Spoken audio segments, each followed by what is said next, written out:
For the third time, I am honored to announce that we have yet another victory in our stand-up strike.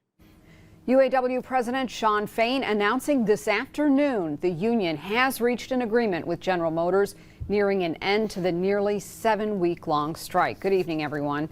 I'm Ann Emmerich. And I'm David Andrews. The agreement comes as Ford agreed to a deal with the UAW last week and Stellantis over the weekend. The General Motors UAW agreement includes a 25% general pay raise for workers, including an immediate 11% increase if the agreement is ratified.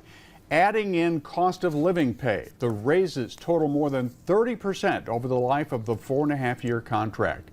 UAW President Shawn Fain says the new agreement is going to be changing lives. This will be the most lucrative contract for salaried GM workers in their history. For our hourly workers, it's the same story. We have team coverage of today's agreement. News 10's Aaron Bowling is live in Delta Township to tell us how local striking workers are reacting to today's news. But first, we head to Mars Anderson, who is live to break down the details of the agreement. Hi, Mars.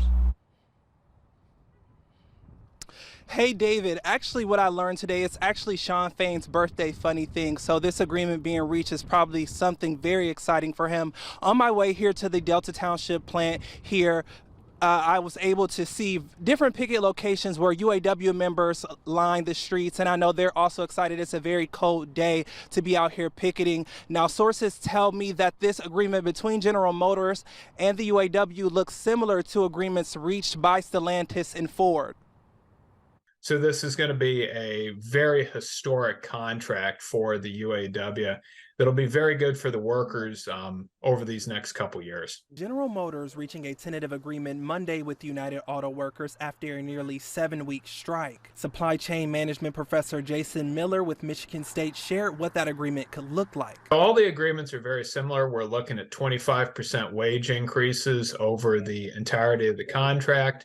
We're looking at the ability for workers at the battery facilities to also become part of the UAW. That was a key sticking point at the start of the negotiations. GM was the latest of the big three automakers to reach an agreement.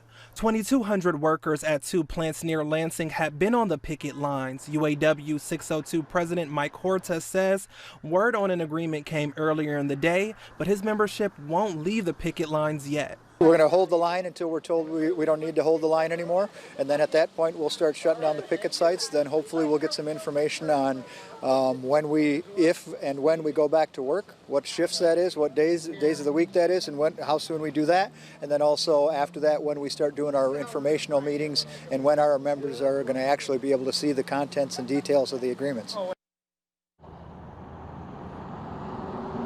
Yes, and as Horta said, there will be informational meetings with local leadership that will then head down to the members, and the UAW members will have to vote on this agreement in order for it to become official. Once again, live in Delta Township, Mars Anderson, News 10.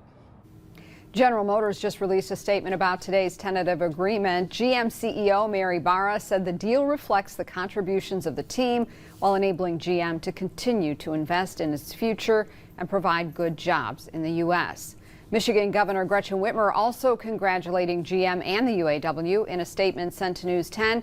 She says the agreement supports UAW workers and ensures that GM can continue to grow and expand here in Michigan, where the company was established over a century ago.